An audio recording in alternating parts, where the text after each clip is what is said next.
What's up, guys, and welcome to Press A Repeatedly. Justin Tomasello here with Chris Gold. Hello, everybody. And we are joined today by my cousin, Chris's lovely girlfriend, Alaina Tomasello. Hello. Alaina, it seems like you're everybody's cousin on this show. It really does seem like it. Well, you're Nick's cousin, Nick. You're Lewis's brother, you're my cousin. Yeah, I'm sure the family tree is a little confusing for our listeners, especially since I'm also Chris's girlfriend. So I know that's a little hard to follow at first, but yeah, I am everybody's friend and family member. Yep, friend and family to all. That is the story of Alaina. We just want to let people out there that are like internet freaks, and if you're making fake accounts of all of us, just how the family tree works. This is true. It's very important. Yeah. You know, for when future. you set this up on the fan pages and the fan groups of Press A Repeatedly, this is how the family tree needs to work. So pay special attention to the beginning of this episode, which, for easy reference, Justin, what is this episode about? Well, Chris, the reason we have Alaina on is that she is recently a proud owner of the Xbox One S. And, you know, Chris, you and I, we've played the new Xbox over other people's houses, but we don't own it ourselves. So it's nice to finally have somebody on the show that owns the system and has used it, you know, and played a lot more than we have. Right. We've talked about the Xbox One, the Xbox One S, only really on this show in frankness disparaging terms in the past, because neither one of us has the actual system, so we can't really speak from the experience of playing it. We're just judging it from afar. So, Alaina, you are on the show now, sort of as the other side of the coin, to tell us what you know about the system, your experiences, and kind of to just fangirl out and chew us out for disparaging your beloved system so much. Yeah, I'm here to put it on the record, defend my Xbox's honor, because if I don't, no one will. So, as clearly indicated on the show already. But that's okay, you know, we don't judge a book by its cover. So I'm here to tell you guys all about what my experience has been like with the Xbox One S so far. And, you know, my honest thoughts about it, what I really do think about it. Because I was also an owner of the Xbox 360. And my brother Lewis, who's been on the show, is an owner of a PS4. So I think I have a really good idea of not only how the Xbox works, but what it works in relation to its competitors. So, you know, I think that's pretty good perspective. If I Plus, just say we so have myself. all of Xbox executives listening to this podcast for ways to improve sales. So no pressure, but you know, you'll be fine. They definitely want to hear an improvement over the last time we talked about Xbox or Microsoft on the show, where our topic was literally how soon are they going to leave the hardware business. So they really need a pick-me-up on this show, and Alaina, you are that pick-me-up. Well, I'm honored to be here. Yes, you should be. We're happy to have you, and it's been a busy week. We've all got plenty of games to play, so what do you guys say we just hop right on into it? And Alaina, what are you playing? All right, so I've been playing a good variety of games. I want to start off with something that doesn't have anything to do with the Xbox, but is actually a new Nintendo Switch title. It's an oldie but a goodie, but I started to play Stardew Valley for the Switch. Oh, nice. Woo! Yes, and I'm very excited about that because a few episodes ago when I was on, I talked about purchasing Stardew Valley and playing it on my computer. And I'll kind of segue into this a little bit later when we talk about the Xbox. But one of the reasons why I purchased an Xbox One S is because I have a Mac laptop computer and it doesn't really mix too well with Steam. So that being said, I was very excited to pick up Stardew Valley on a different console. And I chose the Switch because I just personally felt that any type of game that was like a Harvest Moon game or an Animal Crossing is always better on a mobile platform. Especially downloading it directly onto my Switch means that wherever I go, I can just put on the game and play it to my heart's content and shut it off. And you could do it in between gaming sessions. You could do it when you're out on the bout. So anyway, about the game, I think it plays really well. Have you guys had a chance to play it yet? I've played it briefly. I've played it just enough to name my farm and get to the point where I'm clearing out a lot of the initial brush and debris that has accumulated on your farm since the time between your grandfather in-game giving it to you and then you actually taking possession of it. And, right. I mean, as I'm clearing everything away and day is quickly becoming night, and I'm realizing very quickly, oh, right, I have no idea what I'm doing in these types of games. I just get so terribly lost because I have no idea what to do. Or like, because I know plant crops and take care of them, but how to arrange them to like make them better and like maximize the farm's output. I'm terrible at planning ahead for that sort of thing. Well, yeah. I know exactly how you feel. I've played a few Harvest Moon games over the years, so I'm a little bit more used to the way that Stardew Valley works. And for those who have never played the game before, you're given a farm, and it's just like a blank farm. It's covered with debris and all types of minerals. And it's your job, now that you've moved to the farm and now that you're starting a new life as a farmer, to clear that farm and start making it your own. And part of the beauty of that is it is your farm. It's customizable. It could be set up however you want to set it up. But certainly for people like Chris, it could be a little bit intimidating because it is a blank slate. So if you're stuck, one thing I suggest to do is literally Google search Stardew Valley farms in particular, because now that the game's been out for so long on Steam, it's very easy to see how other people have set up their farms. And people have great ideas. Like I was kind of setting it up the way I visualized a farm at first, which was like rows of crops, until I looked up online and saw people had squares and they put the sprinklers in the middle, which I thought like, oh, that's ingenious because the sprinkler showers like the 4 tiles of crops right in its immediate area. So essentially you've set up your crops to be watered and you don't really even have to touch them. So people have all cool ideas, and you shouldn't be ashamed to Google search what other people have done because it could give you ideas of your own. So that's my advice to you, Chris.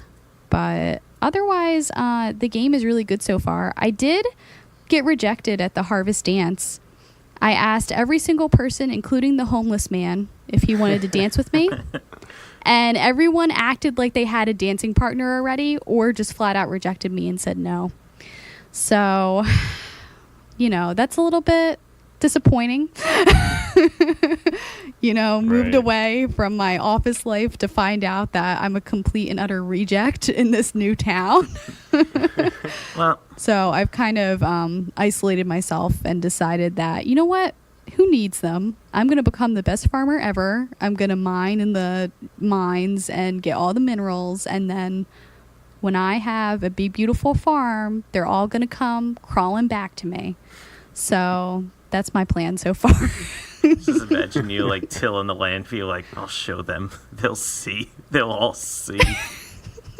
I'm like exacting my own personal revenge, like behind the scenes. Yep. It is funny because I was going around and giving villagers gifts and everything. And the one person I just kept happening to running into was Penny. Mm-hmm. And every day I was giving her a flower. And I was like, oh, this is going to be so great. I'm going to go to the dance and she's going to want to dance with me because I'm this person who comes every day and gives her a flower and talks to her. She must like me. No. She rejected me just like everyone else did. So, yeah, that's always a little disheartening. Then they all dance together. And I had to watch, like, in the corner. Like, I couldn't even stand next to somebody. in the game. They put me in a corner. That's literally how much people don't like me. Yeah, I remember that part being particularly cruel because it's like a big event early on, and then you just don't know anybody well enough yet, and like it's almost set up for you to fail. It is. Yeah. You know, I agree. I don't know if there is a way for you to be able to get to know someone to the point where they would want to dance with you, or if it is sort of rigged like that to make you feel left out. Yeah. Yeah. And it's funny, Chris, that you mentioned that you were having a little bit of a hard time getting started. And Alaina, like you, I've played a lot of Harvest Moon games growing up, so I already kind of knew the formula of how the game works. But I think of all those games that I've played, Stardew Valley, for any particular reason, has probably the most difficult, like, first month, I think, of those games, because it just felt like it was really hard to get started in that game.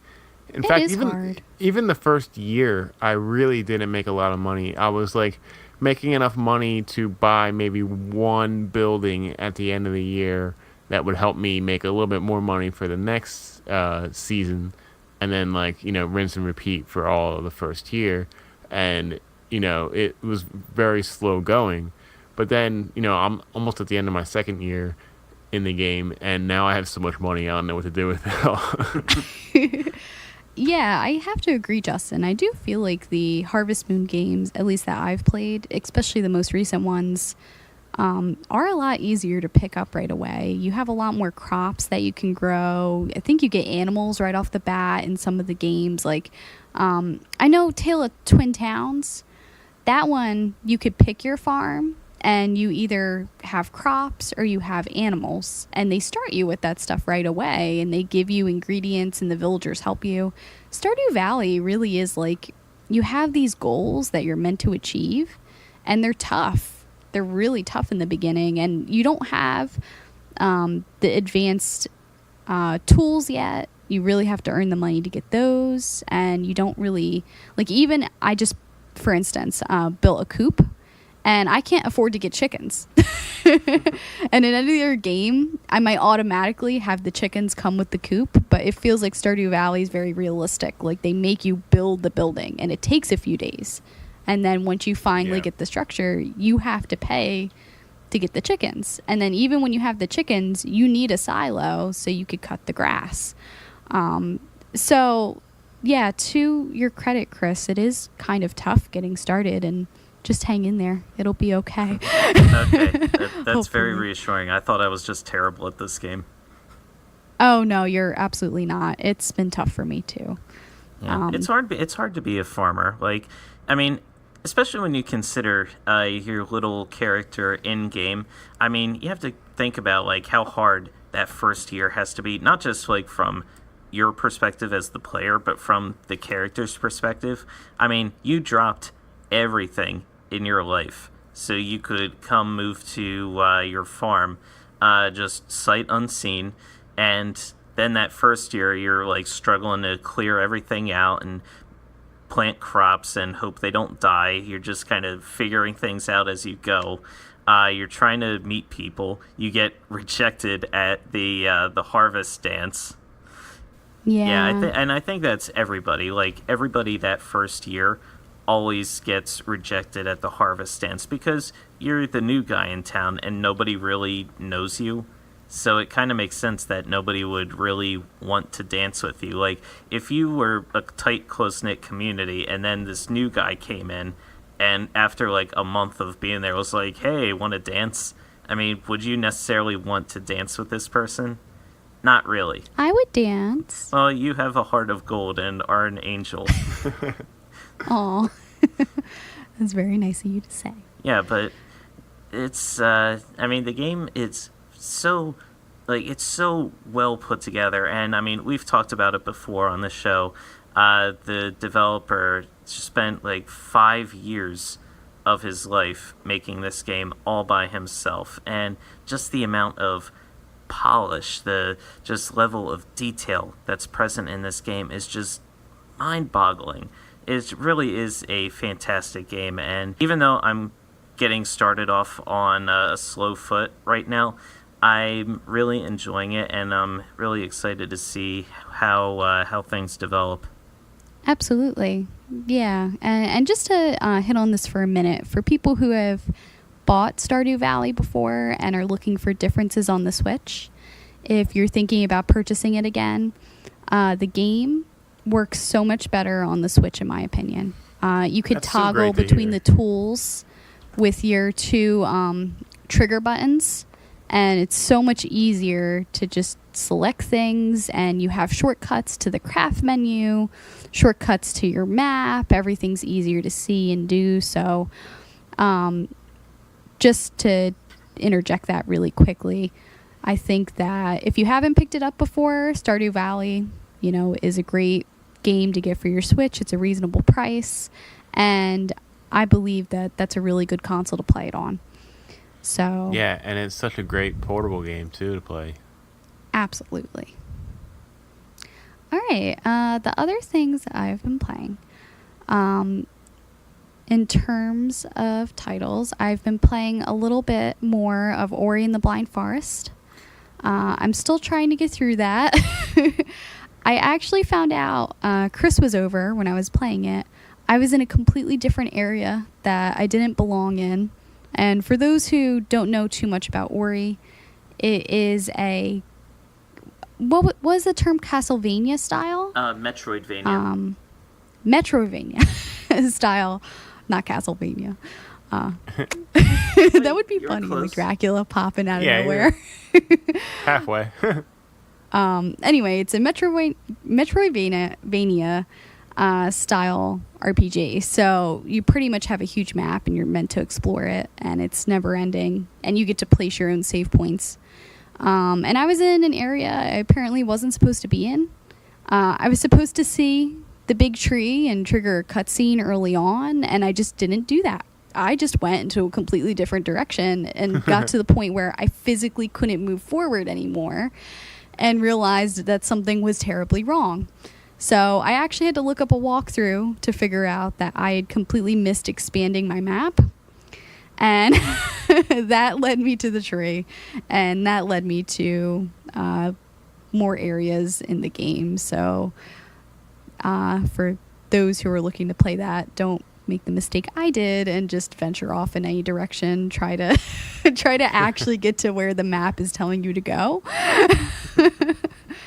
Yeah, but it's so easy to get lost in that game. It's so beautiful. Oh, it is. And let me just say, like, it's absolutely gorgeous. If you have a newer TV screen like I do, I have an HD television screen, and I'm playing it on my Xbox One. And the graphics are gorgeous. Like, they're big and beautiful, and you could see every detail, and the music is so sweeping. And it just... I found myself playing it until like 3 a.m. Like, it started to get really bad where I just couldn't stop, because it gives you that feeling like you could just keep going. And it is really an interesting type of puzzle game. I found that I had to start thinking a little differently in terms of where to place the save points, and think differently in terms of, utilizing every single one of my abilities. A lot of it comes down to timing, which is really different. So, so been playing Ori. And then the last game that I played and I've been playing is Life is Strange Before the Storm. Oh, nice. I'm so happy that came out. I am biting at the bit for the next chapter. Really, I've just been sitting here hoping to see the next chapter announcement soon, because it's just been... I remember hearing that. I think they want to go, 8 or 10 weeks between episodes. So, let's see. So that should put, like, the next episode coming out, around the middle of November or so? Because, the first episode, Awake, came out at the end of August. And, that would put it in that 8 to 10 week window. So either beginning to end of November. Well, beginning to middle of November, I should say. Now, what were your thoughts on, I guess a lot of the issues people had, like, did you notice anything with the voice acting at all? You know, honestly, I didn't personally have any problems with the voice acting. I was actually surprised to hear people had such a problem with it. I really liked Chloe's voice. I think that it fit her, even though it wasn't Ashley Birch, who, you know, is amazing. But even so, the new voice actress she felt appropriate. She felt like a nice younger version of Chloe, which I know you guys talked about on the cast before. But just to reiterate, I do also agree. And I really, you know, I thought everybody sounded fine. I didn't really notice anything that bothered me, mostly because the people who spoke the most at the end of the day were Rachel and Chloe. And I think that both of those actresses were really incredible. And plus the returning the returning cast, people like Chloe's mother and her stepfather, they came back and they were really cool. So yeah, I was surprised to hear you not liking the voice acting, Chris. Well, in the beginning, I wasn't really a fan of the voice acting, especially like that opening scene at the concert that was going on in that beat up old barn. I thought the voice acting in there in particular was really, really like kind of lifeless. Like it didn't feel like the characters were in the moment. Like it sounded like the voice actors were just reading lines off the script during that scene. That's possible that they were like that. I personally felt like they were okay for what they were. You know, I guess you could say that they could seem a little rehearsed, but it wasn't detrimental to me. I mean, I think even the men who approached Chloe, like, they sounded like creeps. Like, they sounded like they should have sounded. They didn't sound, I don't know, too corny to me, in my opinion.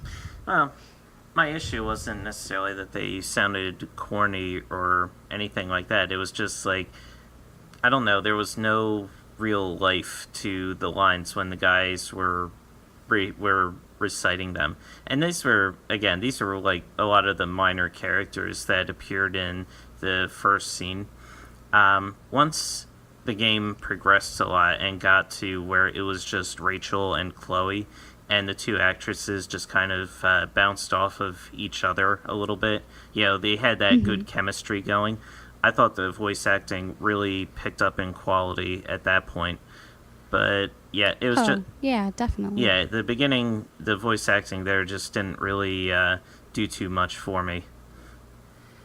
Yeah, Rachel and Chloe were fantastic, and they really brought me into the story, you know, and absolutely, especially because, you know, Chloe is such a complicated character on many levels, and really had to like invoke a lot of emotion. And I forget the voice actress's name, but she really nailed it. Like, really, really did an excellent job. Yeah, she did. I mean, without spoiling anything, I feel like she might have even projected as much or just much as emotion as Ashley Birch did in the last couple of chapters of the original game. And it's only the first chapter, so that was really impressive to me. I think to just jump into that role and have to have that range is just really impressive.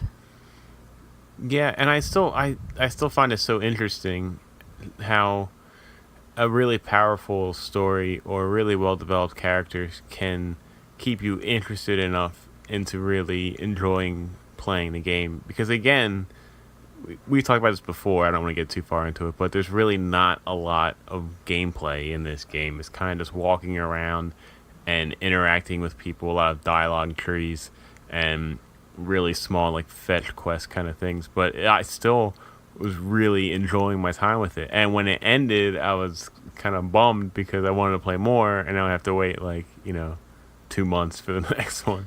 Yeah, I know. That's how it was for me too, because I finished the chapter in one night.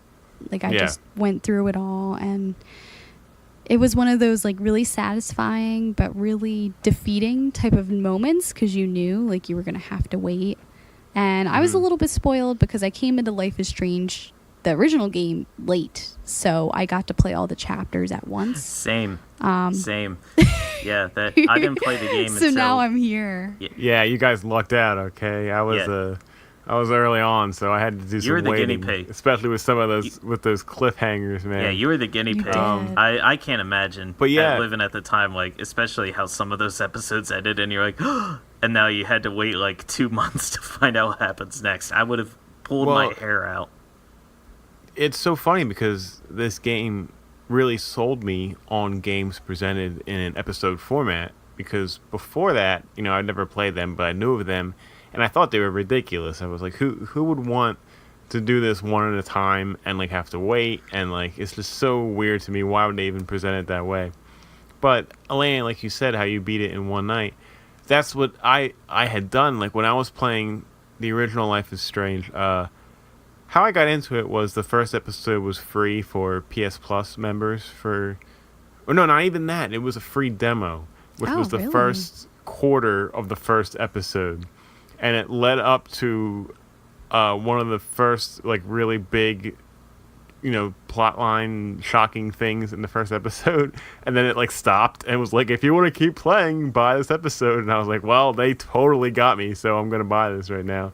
So I bought that first episode, and I had to wait again for them all to come out. But it was so nice that when one did come out, because like I would wait, I would play one in a night, in an evening. I have a nice evening at home, like it's like a 2 to 3 hour time period spent playing the game, and it was almost like watching like a really great movie or something.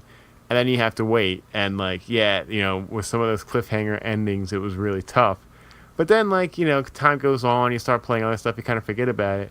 And then, I'll be online, and I'm like, oh man, look at that, the next episode's out this week. I completely forgot about it. And then, like, that Friday or whatever, like, it was out, and I could come home and, like, relax and just play through the whole second episode, and then, kind of repeat the process again. And, like, I found myself really looking forward to those days when those new episodes came out, and to like kind of just relax and play through that game that night, so I'm really looking forward to that for these next 2 episodes of this prequel. Yeah, and you know what, I mean, you have a point. It's a different gaming experience. It's kind of like the gift that keeps on giving. I mean, in a sense, you don't have the full game, so you're meant to wait, but then like you said, later on you have this brand new piece of the game to play with. And especially like in the case of Before the Storm, I bought the deluxe, so I own the whole thing technically, and when the next chapter comes out, I'm just going to be able to download it and play it right away. And so that's kind of nice for someone who's still looking to play more games and continue the story and see what happens next. It just sort of it comes to you in smaller bites. But at the end of the day, when you finish the meal, it's more satisfying because you felt like you've spent so much time with the game. At least in my opinion, because, I mean, I didn't go what you went through, Justin, but I'm sure that's how it felt for you at the very end to get to that final chapter.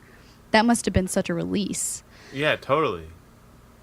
Definitely. I mean, it was an awesome experience, and I'm looking forward to the next one. Yeah, me too. Yep. So, let's see. Justin, what are you playing?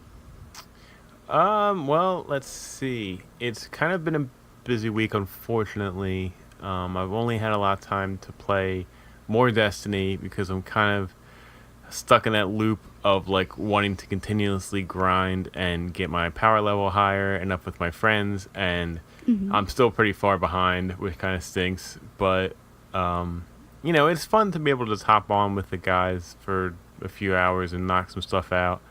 I'm pretty sure I'm nearing the end of my time really playing it a lot because it's such an investment, and there's so much stuff going on. There's so many other games I want to play that I can't see myself really committing, because it is essentially an MMO, right. And those games are great for many people, but they are also a time sink. It's a lot of commitment to stay up with your character, to stay high level, and a lot of it is starting to feel a bit repetitive. Like last night, I was trying to get my power level up some more by doing some strikes, and we were doing like the same strikes over and over again.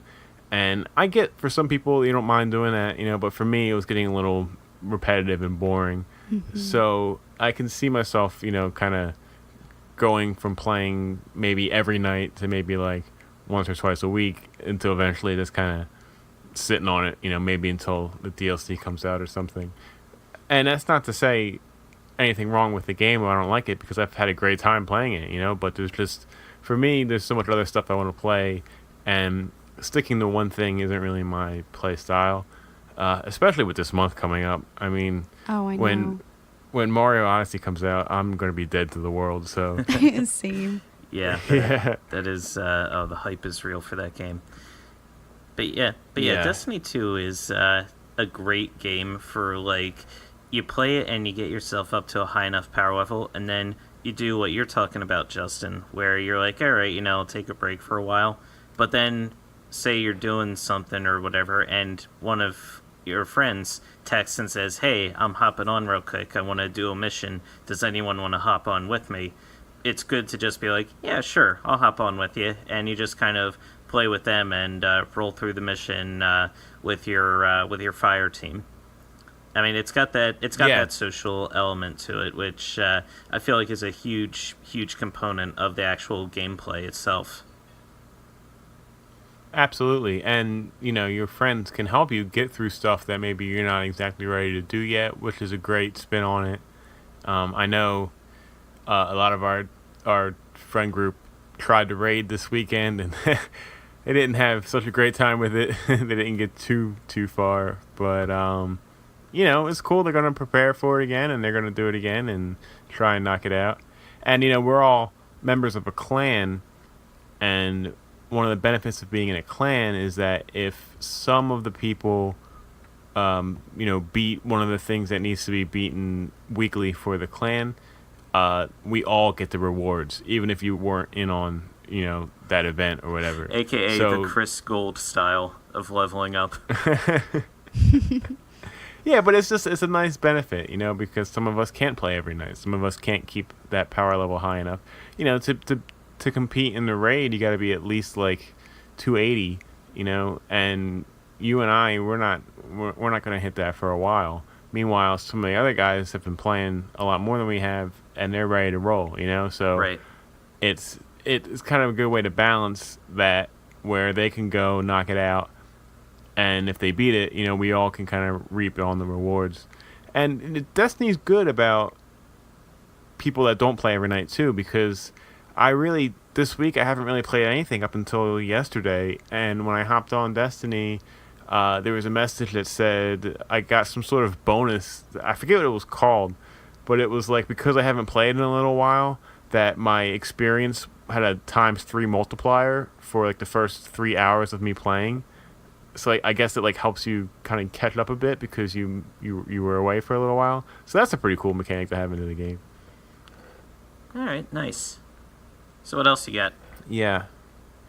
And then I was fully intent on downloading and playing SteamWorld Dig 2 today, but unfortunately I never got around to it. So I'm going to have to report on that next time. Wah, wah. Yeah, I'm really excited for that game. I played the first one on my 3DS. I didn't beat it, but I really like the style of it. And actually, it was weird. The game crashed on me on my 3DS, and I had to like delete it and reinstall it or something. And I just never got back to reinstalling it. But that was weird. That was the only time anything like that ever happened to me. But yeah, something about it being on the Switch is really attractive, and I love the style of the game that it is, where it's basically like one giant hole that you're digging down, and the enemies at the top are easier to beat, and the farther you go, the harder they get. But the farther that you go, the more money you make, so you can go back up to town, you can buy better equipment to face the harder enemies, to dig a little deeper, and you're just like kind of constantly working on getting to the very bottom. And it just sounds like a really fun and relaxing, play style. That And does apparently sound the like music's fun. really great too. Yeah, so I am really looking forward to that one. But yeah, hopefully next episode I can delve into that. Yes, that'd be cool to hear. Yep, so that's it for me. So bounce it over to Chris. Okay, so I'm kind of a little bit of the both of you guys. I played a little bit of Stardew Valley, played a little bit of Destiny 2. I actually got myself up to level 260, so technically I now actually qualify for the raid, but I can't actually participate in the raid because I will die in seconds if I try at my current power level. Yeah. Yeah, I don't really understand the Destiny's required level requirements because they're all way too low apparently, because even people that are like 280 aren't really faring that well in the raid right now. So Yeah. I don't know where they're getting these numbers from. Yeah, I don't know either. Maybe it's just to lure in the suckers and make them be like, okay, I'm at 260. I need to get stronger. And so it keeps you playing the game more to get stronger so that you can qualify to actually take on the raid at some point. Right. Let me see. The other game that I've been putting a lot of time in is Cuphead. Cuphead. Yep, Cuphead and his Sorry, best wait a pal, minute. Mugman. Mugman. I actually played with Lewis and was Justin. You guys talked about it on the cast last week, but I played as Mugman and we did the multiplayer. Oh, really? Mm-hmm. How does Okay, it? I want to hear about How does it that. work playing the co-op mode? The co-op is what you would expect it to be. On the hit and run levels, you follow the character. You have all the abilities that Cuphead would, but you have two people, so that's really advantageous. Of course, when one of you dies, you could parry and bring the other person back to life. Right. So that's really useful too. Yeah. Now, the boss battles, I don't think we got as far as doing a boss battle yet. But I would assume it would play similarly, the same way. So there's really not too much to it. It's kind of just nice to have a person beside you because, as you guys have pointed out already, the game is very difficult. Yes, the game is. Yeah, on my playthrough, I've actually made it to Inkwell Isle 2, which is a Carnival Ground themed island. And Ooh. man, some of these bosses, like they are some of the most challenging bosses and enemies I've faced, like in any game. Just because like there's so much going on the screen at once, you have to figure out the controls and like what they're doing for each attack, and you have to figure out the pattern of each attack and figure out how to dodge everything. And it's just very, very tricky. I've died so many times playing this game. It's unbelievable. But those moments where you actually beat the boss, and I love the announcer voice right before you start the matchups, where it's like, oh, this is a real knock 'em out match here.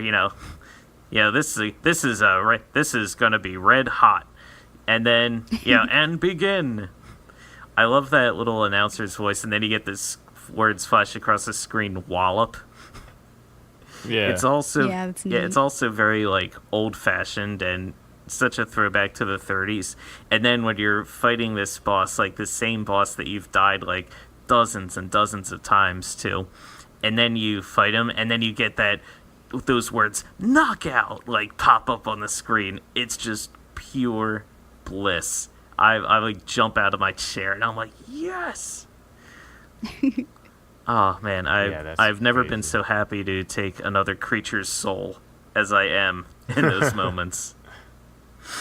Yeah, and the boss enemies are also unique. They have such good character designs. I mean, Cuphead really just, for me, it makes me so happy to see that return to old school animation because they're not afraid to exaggerate to get fun and wacky and amazing looking animation. Like one of the Yeah. first bosses with the vegetables, with the carrot monster, like he cries and you have to dodge the tears and it's like everywhere. Like that's just so fun, like visually fun, and also like good to plan strategy around. Like it's a different challenge. Yeah, you're so right, and especially with the design of the bosses and their attacks, that stuff is just absolutely incredible. I was fighting the one I'm still stuck on. I haven't played it in a little while, but the blimp girl when you're flying the plane. Oh, Blimp Girl. I've seen Yeah, her. and I didn't realize till like a few tries that when she transforms, she's transforming into different constellations, like different zodiac signs. Like she transforms into Gemini when she's the twins, and Taurus when she's the bull, and like I was playing like 12 or my 13th try, and she transformed into a new form that I haven't even seen yet before. Like it's just so cool. Yeah. Oh man, they like that stuff's really incredible. You know, just not only the animation, but also like how these bosses work and think and act, and their movesets. Like Right. it's really like mind blowing. Yeah, because everyone's talked a lot about the animation itself, but like you said, the movesets are actually what really like sets it apart and makes it unique. Like outside of the old school style, the things that the characters are doing, and the way that the boss battles work, even the hit and run enemies are like all very different. And it's you know, you usually look at these like platformer games, or you look at you know, there's just always a way to somehow bring it back to Mario, and you know it's easy to compare because Mario is usually the standard, and I feel like Cuphead did a pretty good job like separating itself. It feels different than anything else, at least that I've seen. My proudest moment so far playing Cuphead is one of the bosses on Inkwell Isle 2 in the Carnival Grounds. Is this giant bird called Wally Warbles, and this friggin' bird, I died like so many times to this guy, and finally, I think it was several days ago, I beat him, and it was a perfect run. I actually didn't get hit once. Wow. That's how like because I had played him so many times, I memorized each stage of his attacks so well. I knew exactly how to avoid all of his attacks, and then the winning run, I just went through and I dodged everything, and I finally, because the last part, I mean, I'm not going to spoil it, but the last part was giving me fits until I realized there was a move that I could do to fight him that I didn't have before. And when I did that, I just started spamming this one move and dodging his attacks, and yeah, I knocked him out, and as soon as I did, I got the Steam achievement telling me I had a perfect run, and I was like, oh my god. Like, I was... wow, you got an achievement and everything. Yeah, I was amazed at I don't amaze myself often, but I was actually very proud of myself for that one, because that was hard. That was not easy to do at all. No, that's not easy. Like, I didn't even know that was possible until you did it. Yeah, it's such a fun game. It's a hard game, though. It's a perfect game, though, for, like, wanting you to come back and do more. Because the boss fights themselves, even if you go through and fight them all the way to the end, only take about a couple minutes to defeat in any one single fight. It's just constantly dying and then going back, okay, let me try again. Dying, okay, let me try again. And the kicker is that little progress bar you get that shows you how far into the boss battle you've gotten. Oh, yeah. And it's like, oh, you know, like, you're so close to the end. Okay, let me try again. And, you know, it just keeps you going that way. And it's just a fun game. It's challenging. And I love the look of it, too. Like, Justin, I know you're a fan. I'm also a fan of those old-style 30s cartoons, like the old, like, Disney and the, like, Ari Fleischer type style cartoons. Totally. It's such a cool style of animation, and to see it incorporated into a video game like this is just, it's just absolutely incredible. Yeah, well done, Studio MDHR. Yeah, absolutely. Well done. Let me see. Outside of that, to be perfectly honest, I really haven't been playing too much else really noteworthy. So I think we're just going to roll right along into the Indie Arcade. Indie Arcade. Yes, indeed. Chris, you were out last week, and Lewis filled in. He played the game Dragon Ward, which sounds really cool and looks really cool. I want to pick that up. Yeah, no, yeah, it sounded really awesome. Like, honestly, like from when you were describing that game and from listening to Lewis's playthrough, it sounds really interesting, and I want to give that a shot. Yeah, definitely. Well, your game was the game Empty on itch.io. So why don't you tell us about it? Okay. Empty is a game that you can beat in the time it takes me to tell you about Empty. It is it is a very short game, but it is also a very cool game. Like, it is it's got a really interesting concept behind it. It was developed by I don't have their names written down, by a couple of Russian brothers, and they just sat down and developed this game. And it's more of a conceptual game, I would say, than like a full game in and of itself. The basic idea is you have this room, and the room is filled with furniture. Now, the walls on the room, like, you drag your mouse, and by clicking and holding, you can rotate the room in every which direction. So you can see the ceiling, the walls, the floors from any direction whatsoever. And each of the sides, like the ceiling, the floor, the walls, have a certain color. Like, it could be like green or orange or white.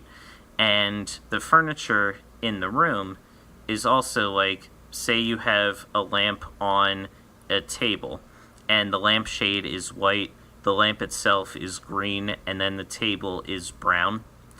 And all of the objects in the game, like, there are no outlines to everything, they're just kind of there.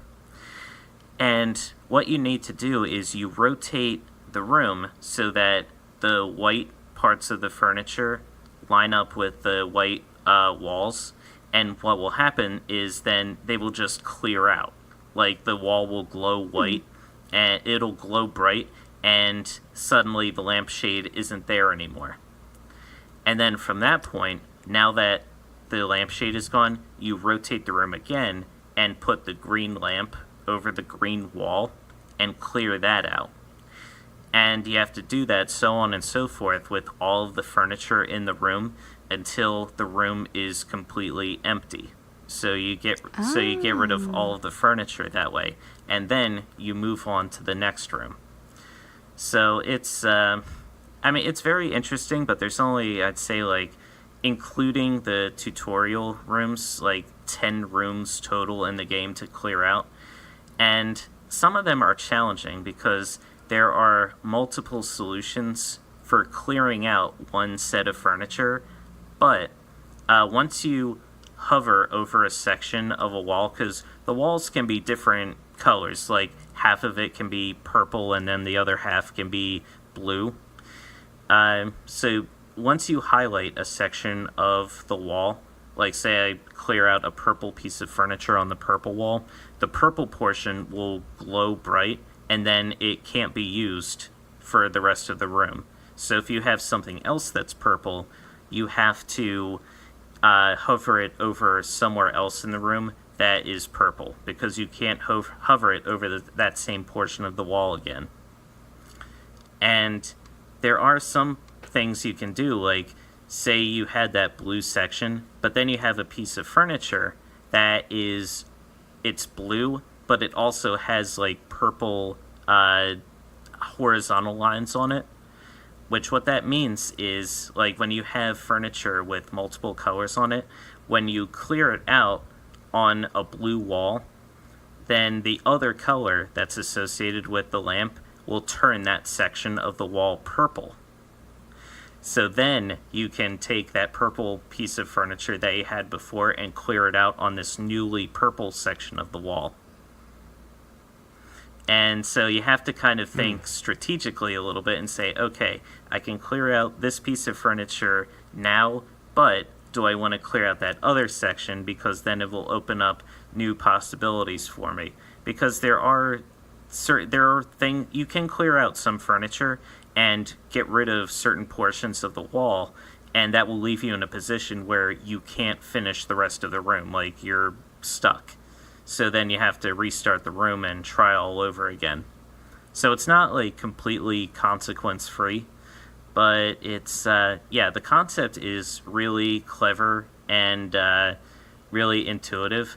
It's definitely something, like, it feels like the developers are just kind of trying things out and saying, like, okay, here's what we're kind of capable of doing right now. They're just kind of dipping their toes into the possibilities of what they can accomplish. And it's really, really, like, they've done a fantastic job in creating this unique gameplay style, and it's something that in further projects that they develop in the future, I'd like to see maybe they incorporate it in some small way, perhaps. I'm not sure how, but for right now and for what it is, I really, really enjoyed Empty, and yeah, I would definitely recommend giving it a go, just to check it out, because it really is a cool concept. It kind of sounds like furniture Tetris. In a way, it is, except there are no there are no blocks raining down or anything like that, but you do have to clear the furniture out by lining it up with the same colors. So yeah, that's the part that reminds me of Tetris, the fact that you're trying to get to a point where there's nothing there. Right. It's but yeah, really, really cool. I definitely recommend it. Awesome. Very good. All right. So, Justin, now it turns to you. And I wanted to do something special this month. Because, as you know, it is October, which means that it's Halloween. Indeed. Yeah, so, even though Halloween is not till the end of the month, it's Halloween. Like, the entire month of October is the holiday Halloween. So, I thought it would be pretty interesting and pretty cool if for the month of October, we temporarily forego the indie arcade and instead replace it with the creepy arcade. Ooh. I am down for this, but also I'm a huge weenie when it comes to games, so we'll see how I do. Oh, don't worry. I'm also a huge weenie, and don't forget, that's the whole point is you can turn it right around and give me a creepy game to play myself. So that is true. Yeah, so don't worry, this is not all on you. But for the time being, it is all on you, because I have the game that I'm going to give you for the very first ever installment of the Creepy Arcade. And it turns out, Justin, that are you a PlayStation Plus member? Why, yes, indeed. That is very fortunate, because one of the free games that is available for PlayStation Plus members this month is a little something called the Amnesia Collection. Now, Amnesia. Now, Justin, I don't expect you to play the entire Amnesia Collection. Your creepy arcade game is Amnesia: The Dark Descent, which is included in the Amnesia Collection. I have watched Dave play Amnesia, and that game freaks me out. So I really hate you for doing this right now. Aw. I'm not gonna lie. I'm glad to hear it. Oh boy. Yes, this honestly, like, I have watched gameplay footage of Amnesia, and it is among the freakiest things I've ever seen in my life. But yeah, for right now, this is your game, and this is your life now. I'm not happy about this. Well, don't forget, you have the opportunity to exact revenge on an equally, if not more so, creepy game in the future. And plus, look on the bright side. It's a free game this month for PlayStation Plus. So you don't have to drop any money for it. That is one silver lining. It is. I don't think Justin's gonna get amnesia and forget that you gave him this game anytime soon. No, that's the hope. Is Justin is so scared out of his mind that he forgets that I gave him this game, and gives me something nice and calming for next time. That is the sound of a happy man right there, ladies and gentlemen. Well, what do you guys say we take a quick break? And when we return, we will talk all about the Xbox One. Sounds All right. good.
Welcome back. It's time for us to dive into a discussion on the Xbox One, a system that neither Chris or I own, but we have played. But Alaina just recently got her paws on Xbox One S, the sleek version. And, you know, we got the Xbox One X coming out in November. Oh, God, I'm not a fan of that name. It's too similar to the One S. But that's coming out in November. And, you know, could possibly turn things around for Microsoft. So we thought, what better time to talk about Xbox's foray into gaming. So, Alaina, take it away. All right. So, a little bit of backstory. I watched the... what conference was it that they announced the Xbox One S having backwards compatibility? Well, not really backwards, but I think it was E3 of 2016. It was E3. That's right. So I watched the Xbox conference, Microsoft, just like a lot of you gamers out there. And I really liked the idea of being able to go and play some older Xbox titles. I personally am not too big a fan of a lot of the AAA titles that Xbox puts out there. So I've always, you know, kind of hesitated on buying the console. But I really did like the idea of getting my hands on some older Xbox games because I've always been a fan of them and never really had a chance to play them. And because I own a Mac laptop, it's pretty hard for me to play Steam games, as I said earlier. So this seemed like a really good opportunity to get a hold of a console that would work better than my PC and better than you know, getting an old Xbox, for instance, or using my Xbox 360. So it seemed like a pretty good opportunity. So got the console, was very excited. I got the Minecraft bundle, and I put it in. And so far, what I could say about it is it's very nice. I think that the OS, like the, what would you call it? Like the console itself, like the menus that you go through. The UI, their user interface. User interface, that's what I was looking for. I'm thinking, probably because my head is thinking about Macs. I was thinking about OS systems. Well, so it technically is an OS, but sorry, go ahead. Oh, no problem. The user interface is very nice. It's kind of on par with the Xbox 360. You could tab back and forth between all your pages. You have where your games are. You have where your movies and TV's at. Everything's pretty well organized. And it's pretty straightforward. It's polished, but it doesn't really have anything too special about it. It's just very straightforward. Right. I know a lot of people that have Xbox Ones have had some problems with the UI, and that it's a little confusing at times, and things are kind of strewn across in like a weird way you wouldn't think, and sometimes it's sluggish. And Microsoft has actually updated it a few times over the past couple years, and they just can't seem to get it to a simple enough way that people like. A lot of people still seem to be having problems with it. So do you think that's like a bit overblown, or do you think that there really is like an issue with it? Right. Well, I will say that I guess I should say that there are some good and bad things about the interface. I think that the way that it's sectioned off makes sense. The fact that you could use your analog stick and you can pan over and it's a different page and you have your different sections of things.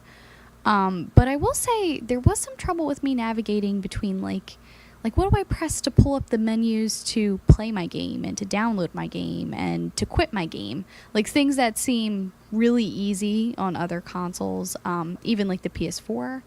It's like it wasn't quite on par with the PS4's UI, and that kind of threw me off at first.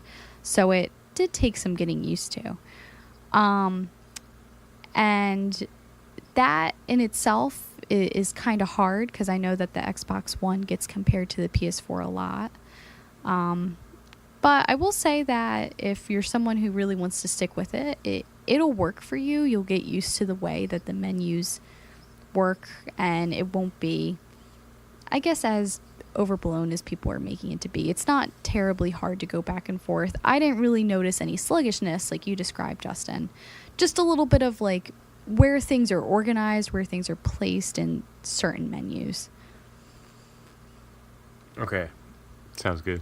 Yeah, so that part of it is promising. So you load up the Xbox One. That's really good.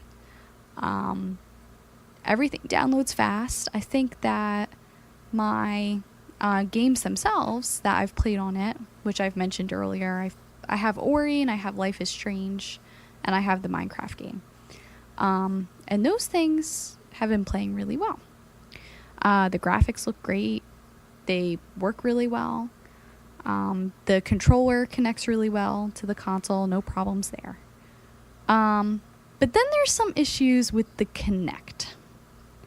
And I only have to say this because that's a big part of the Xbox One that they talk about is it comes with Kinect. And I do think that it's something that is supposed to separate the Xbox from the PS4 and from other consoles, but I gotta be honest, it's not as intuitive yet as I think it could be. And there's not a lot you could do with it. I have my own headset, so I've been trying to talk to Cortana. And you know how Siri on the Apple iPhone is really pleasant? Like, she has a lot of commands where she talks to you, and I mean, she's a really advanced robot. Like, you could say anything to her and she'll search it, she'll do things. Cortana's not like that. And I almost venture to say Cortana's a little bit abusive. I feel like she's a little bit alive in kind of the worst way, because I feel like Cortana and me are always fighting. And Alive in the worst way. What does it even mean? in the way angriest that way. I'm trying to speak to Cortana. First of all, I'm a dummy, but one of the first things you have to do is you have to know that you have to say, "Hey, Cortana," and that's how you activate her. So that's simple enough. For a while, I was just trying to talk into the Xbox and say anything. That doesn't work. You have to open up with, "Hey, Cortana." That's fine. But then when you try to get her to do things, like I've tried to have her open up my game. Simple commands. Turn on the Xbox. Turn off the Xbox. There's a lot of times where she just tells you simply, "I don't understand." But even more than that, sometimes she'll say, "I don't feel like doing that right now." I mean, she says it nicer, but that's pretty much what she's saying to me is, I'm not doing that right now. I'm busy. Yeah, she's sitting there like texting, and it's like, "Hey, Cortana, can you do this for me?" And she's like, no. Yeah, she'll say, "Try again later." Like, she'll like actually say, "Try again later." Yeah, And try again later, bitch. so that's hard for me because, like, I feel like that's supposed to be something that's like really great about using the Xbox is you don't have to get up or touch anything. You just talk to Cortana. But she does these funky things. Like when Chris was over, we were playing Ori and the Blind Forest, and we kept dying. And those were the moments Cortana thought were fun to record. Like out of nowhere, she would pop up without me asking her to and record the moment where we were failing. And then she'd be like, "Hey, you want to play back this moment?" Like, Wow. no She word did. lie. Like, there were so many moments where we kept dying over and over again, and it was like, "Oh, game clip saved, game clip saved, game clip saved," and I was like, "I don't want to save this clip. This is just a monument to failure." And I think it's bizarre because she doesn't do it any other time. Like, I've never seen her come up and save a game clip when I have, like, an achievement, for instance. So I'm not Sounds sure. like she's got it out for you. Yeah, like, I legit think that Cortana doesn't like me. So I don't know if it's just my Cortana, guys, or if you guys are going to get the same Cortana. But I'm assuming you would.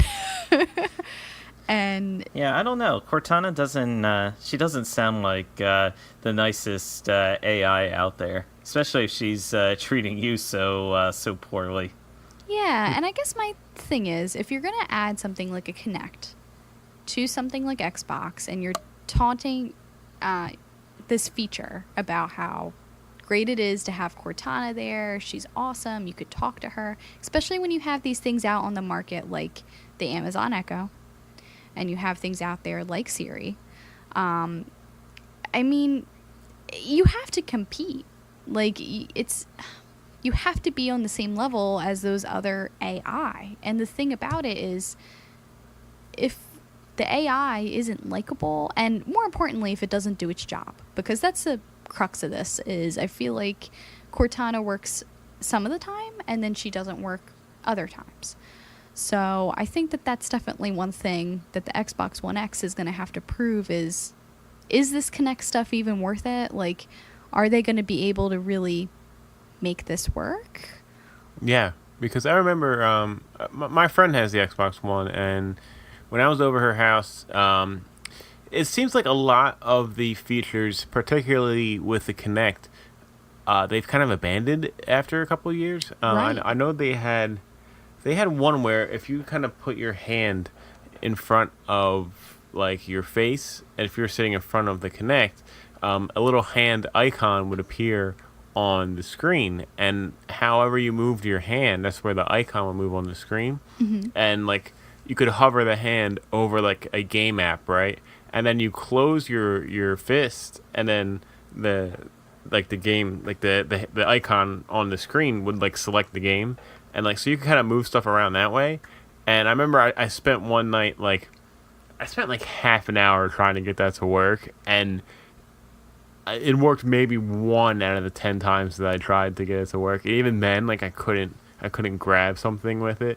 Yeah. And like a few weeks later, it was just gone completely, and they don't even have that anymore. Yeah, it's honestly such a struggle, and it's a shame because these are cool ideas, but they're just not being utilized right. They're not executing right. I mean, at the end of the day, what gamers need is something that is going to be intuitive, fast. It's going to do what it says it's going to do, and it's going to help you get to that feature that they want the most, the game that you want to play, the movie that you want to watch, the TV channel that you want to see your next show on. I mean, if it's the Xbox, they taunt about being this all-in-one console, this all-in-one device. I mean, you can't have this feature attached to it that's just going to be ineffective. I would almost rather it not be there at all, especially since there's consoles that show you that you don't need it, like the PS4.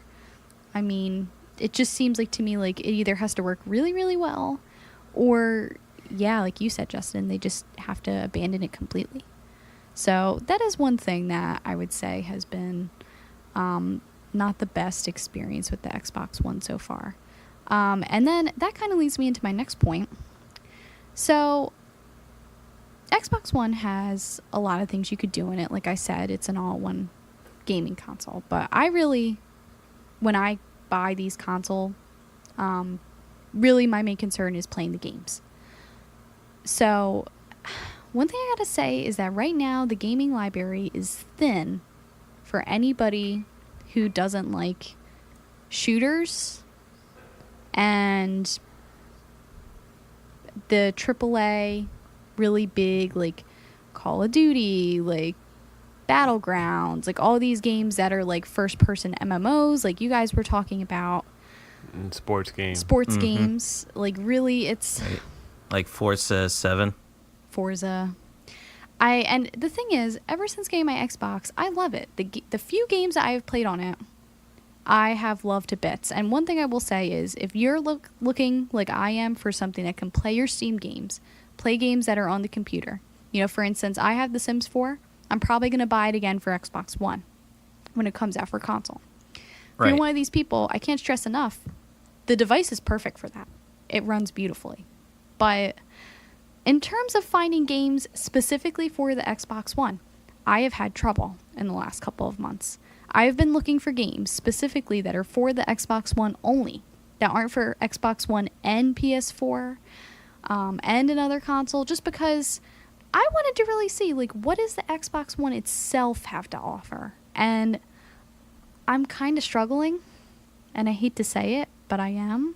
It might just be my taste as a gamer, but I feel like, the Xbox One show at E3 really impressed me. And I can't wait for those indie games to come out to give a little diversity to their library, because right now there isn't a lot but those AAA titles. And that's great for the people who enjoy those, but it's very sad when like these games come out and they're just for PS4 or they're just for something else, and they're games that I enjoy and I can't play it on Xbox One. Or furthermore, they're not making things specifically for Xbox One. So, I don't know. I guess it's really more of an opinion than anything else, but I just feel that the Xbox, at the end of the day, you could have a really great device. You could have something that gives you great graphics and great gameplay, but you need the games library behind it. I think that's what's successful about Nintendo. They don't really have the same software capabilities, but they do have the games. So. Right. And that's, that's always been my biggest complaint with the Xbox One. And, pretty much since, after the 360 died out, pretty much any game that you can get on the Xbox One, you can get on your PC. Now, you can argue that you can have this dedicated system that you buy once and it can run all these games really well, versus having a PC that you need to upgrade a lot of times to play, especially the more powerful games that are coming out. Right. But for people who have a PC, though, and are into, upgrading their system, I feel like it's worth it to them to play a lot of these games that are coming out for both Xbox and PC to just simply play these games on a PC. So at that point, why get the Xbox?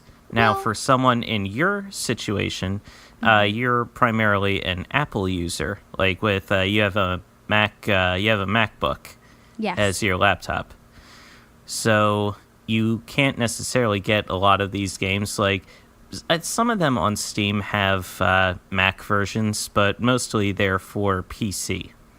And it's not even just that you can't get the games. It's like playing the games on a Mac. Macs are really good for a lot of things. I mean, they're really great operating systems. I'm an artist, so I use all types of programs to run my Mac. It's not that it doesn't have a good memory and it isn't fast. It's just the fact that these games are meant for the bulky PC gamer. And that's one thing I will say is not everybody has the upgraded PC with the capability to play some of these games. I watch a lot of people play The Sims, and that's a great example. I mean, that's not even a Steam game, but there's expansion packs and things that you're meant to add on to the game, and there's just no way. Like, I had the base game on my laptop, and it took up almost all my memory. Almost all of it. There's just no way to store it, and even Steam itself, like, I was having problems starting my computer because Steam would take over and try to update, and it would make it slow. So, like, not even being in the game, but even just outside the game, like, storing this stuff on your laptop is difficult. Now, I can't speak for a desktop Mac. That might work way better. But even so, like you said, then sometimes there isn't the game available on Mac. So, you know, for those people who don't want to upgrade their PC or can't upgrade their PC, but can afford the $150 for the Xbox One S, I think it's a pretty good investment in terms of that. You know, and I will say that playing with the controller is sometimes much more fun and easy for someone who's used to playing console games than using a special mouse or using like the keyboard pad. Like, some people struggle with that too. Yeah, I'm totally going to agree with you there. And you make a good point, because it's kind of my argument of like the console versus PC. And I know everybody's different, but you know, if you're building a PC to play games, you know, you need a good graphics card, you need a good processor, you need a good motherboard, you need, you know, a good monitor. Like, it all adds up, and it gets to be very expensive. And then you need, of course, extra hard drives to store all the games like you were talking about as well. So, you know, depending on what you're building here, you're already getting to probably close to $1,000. Whereas you got the Xbox One S, it's out, it's cheaper, a lot cheaper, couple $100, and you know, you literally have a plug and play thing here where, like, you know, yeah, you install maybe one update, but then you can download these games, no problem, start playing them with the comfort of a controller and the comfort of your, you know, larger television monitor than your computer monitor. And there's the added bonus of you don't have to sit in front of a desk to play. You know, you can kind of lounge. I know there's ways for people to hook up their computer to their TV, but it's just a more easier experience for maybe a more casual type of gamer. Right. You know, it makes a lot more sense. Yeah, 1,000%. I feel like because I have the Xbox One, I hooked it up right in my bedroom. I play it right on my bed. I mean, if you're going to talk about maximum comfort, that's maximum comfort. Cortana's watching you sleep. She is watching me sleep. That's why she's plotting my demise. That's probably what's happening. Yeah, gotta keep an eye on Cortana. She's a tricky devil. Oh, she is. She's a very tricky mistress, that Cortana. Any games coming out at some point? I know you were talking earlier about a lot of the indie games that they mentioned at the conference sort of piqued your interest. Yeah, there were a few indie games that caught my interest. Well, Cuphead being one of them that just recently came out. That was at the conference. Right. And then, this isn't indie, but I'm looking forward to it. Okami HD comes out for Xbox One pretty one of my soon. favorite games. Yeah, and yeah. I had Okami for the Wii, and that was a little bit of a struggle. Like, it was a great game, but playing it on the Wii, like, as people know, like, the Wii was sort of laggy and slow, and you had to, like, stand up and wave the Wii remote and, you know, the whole bit. And I'm kind of interested in what it's going to be like on the Xbox One.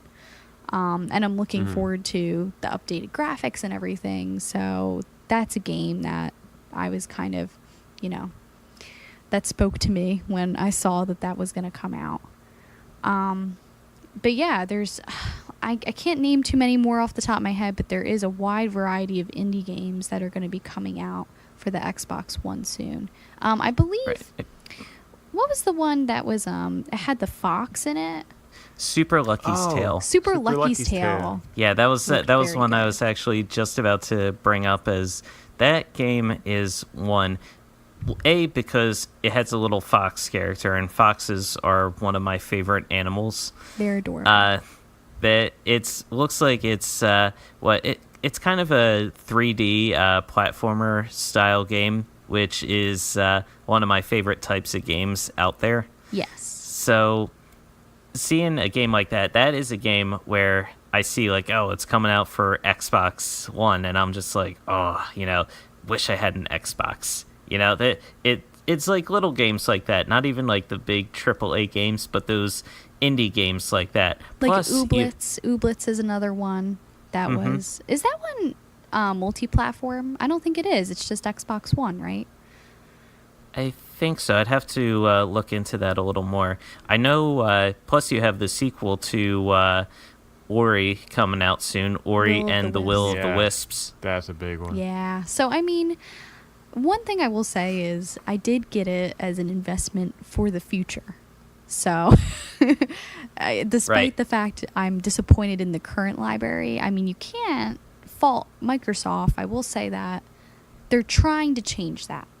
So hopefully these indie games and getting these indie developers to hop on board a little bit will save them, because I ultimately fear that if they don't expand their library, that's the thing that will kill them. I think that, yeah, there's definitely an interest from people to have that all-in-one home console. I mean, I have a TV without any cable.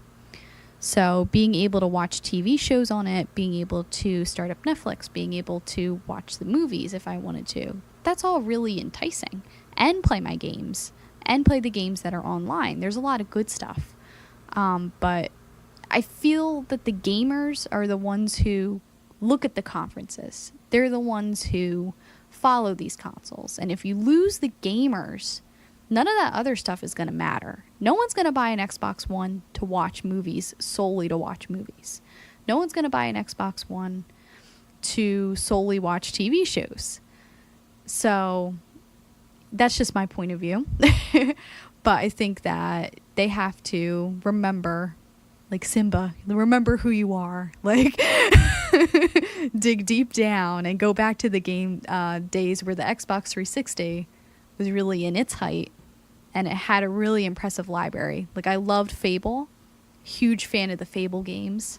I miss Fable games like that for Xbox.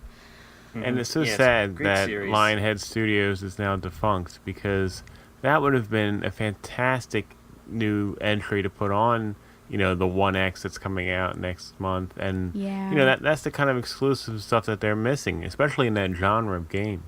Right. It's like they're missing a certain genre.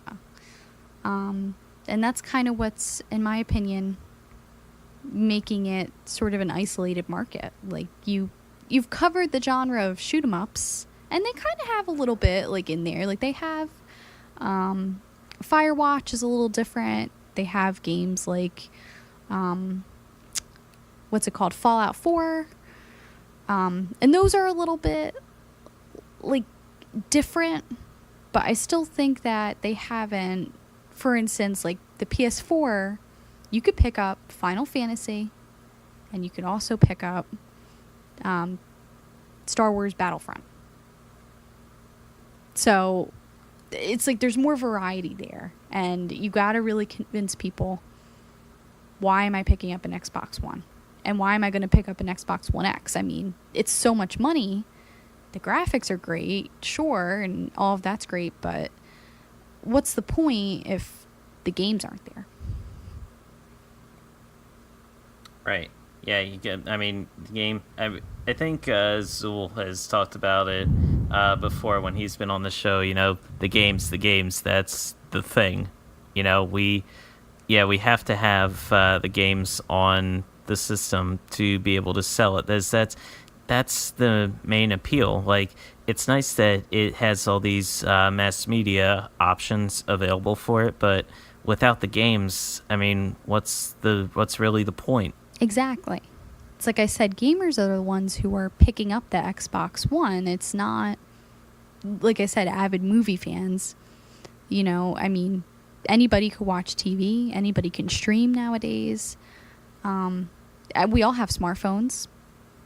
It's going to have to really set itself apart in the gaming market in order to stay alive. But I mean, I do have faith. I do think Microsoft can do it. I mean, based off of this conference, I think that, you know, I know you guys said like, when are they going to go extinct?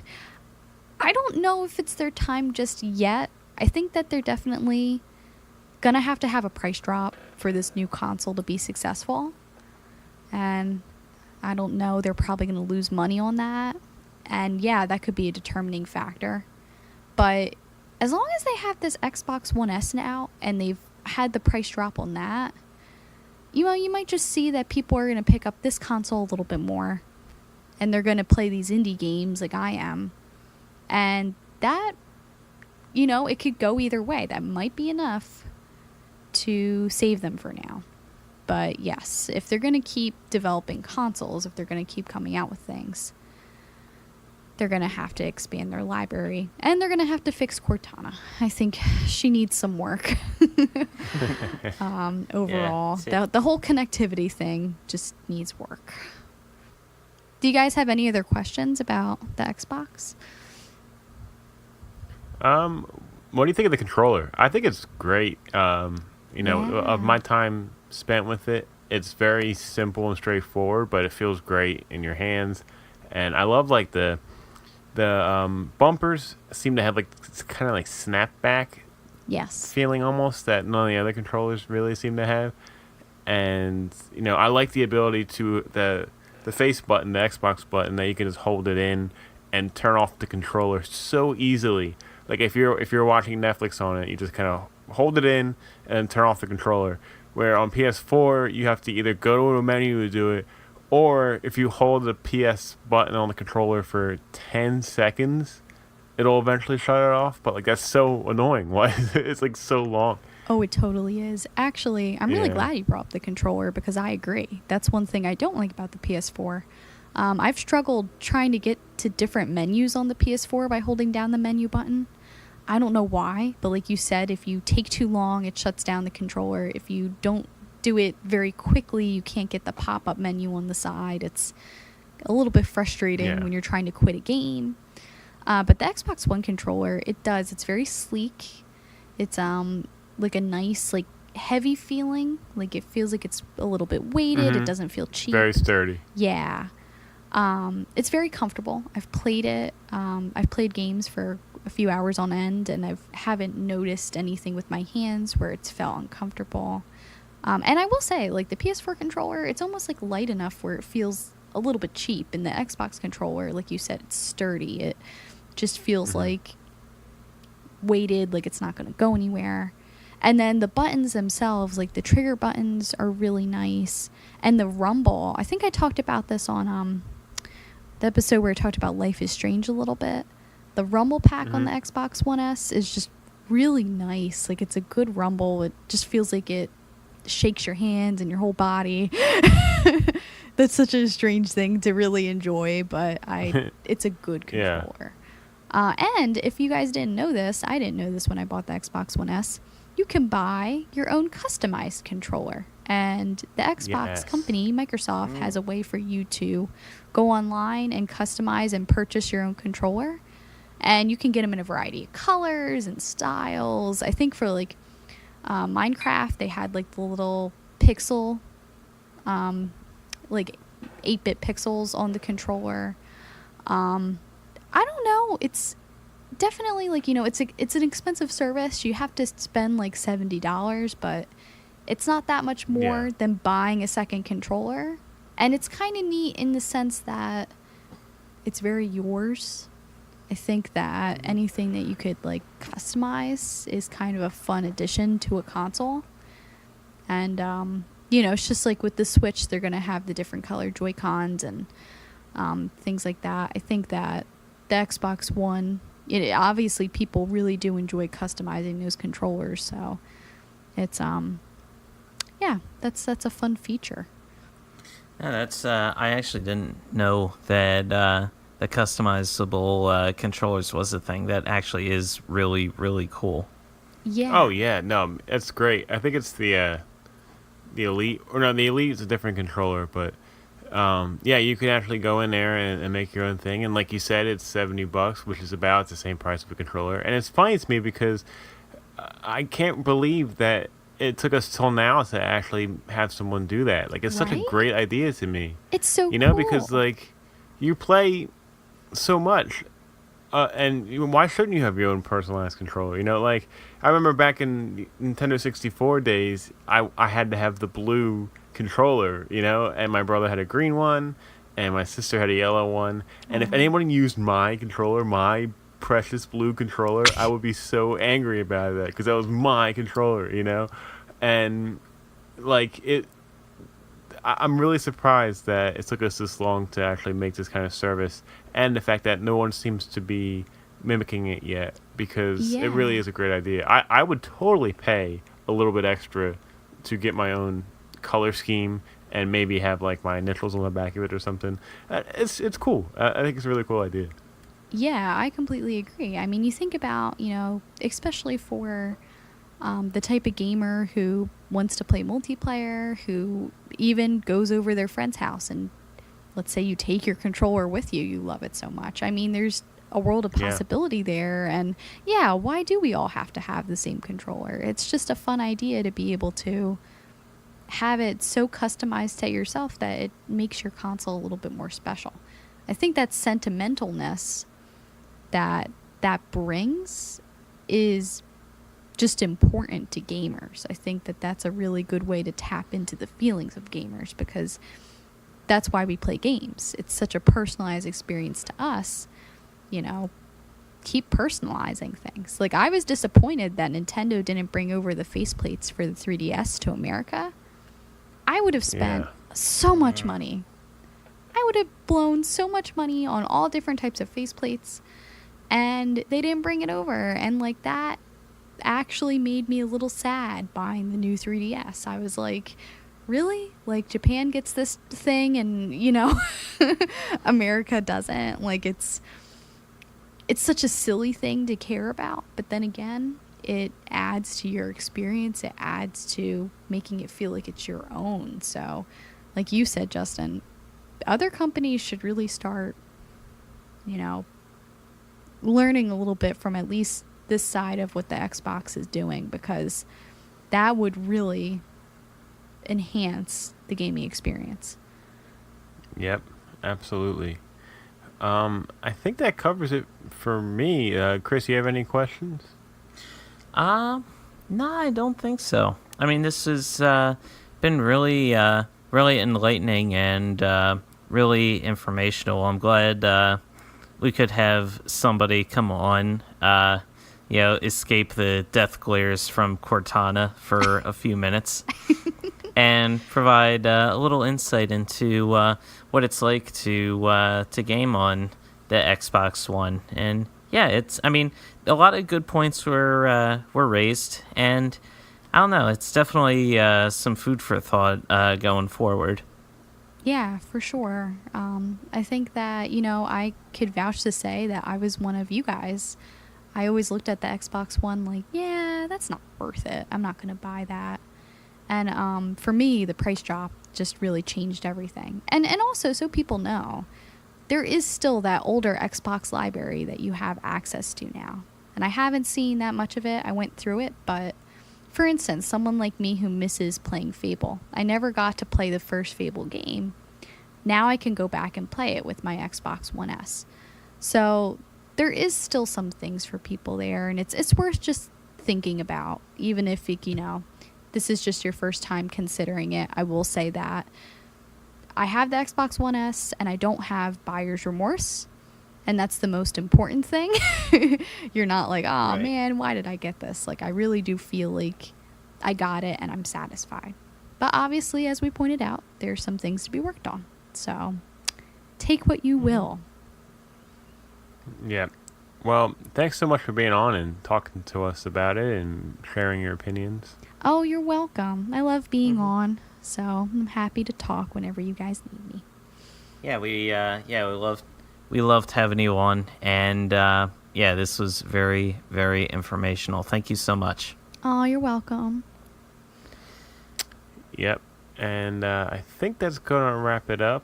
But before we leave, just wanted to do a quick announcement. My brother Nick, who's been on this show before, he's getting married next week, and it's a big deal. Yeah, we're all really excited. But it's not that big a deal. It's... I mean, maybe. what is it? A wedding? It's whatever. Yeah.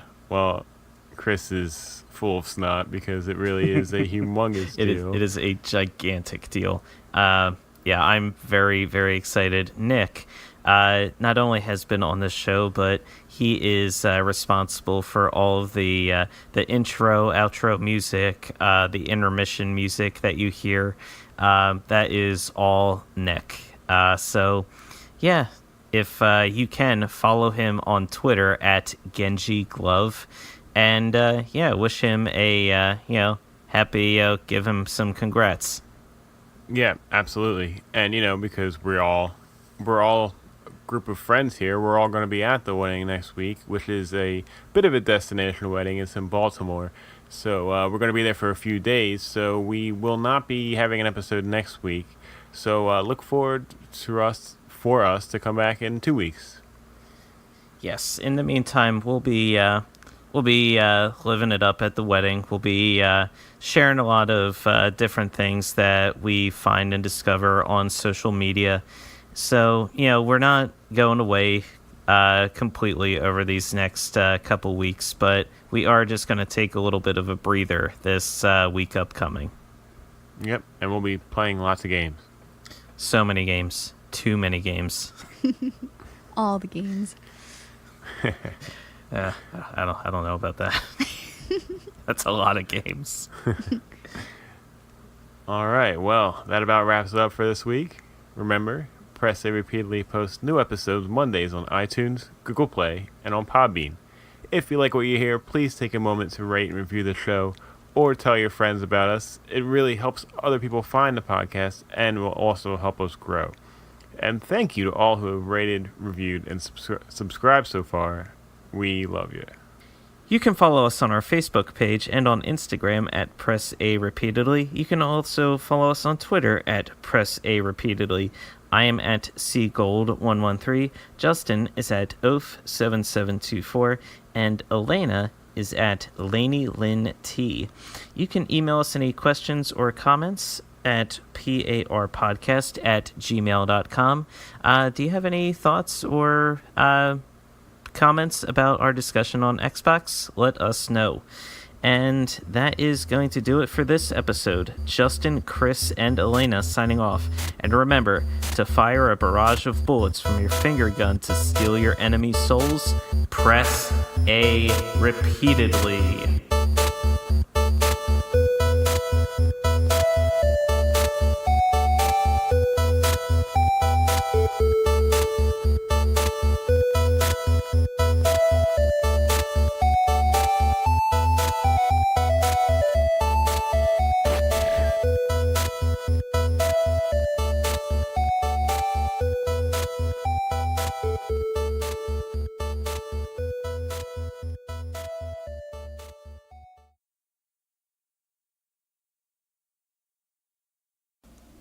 Yay.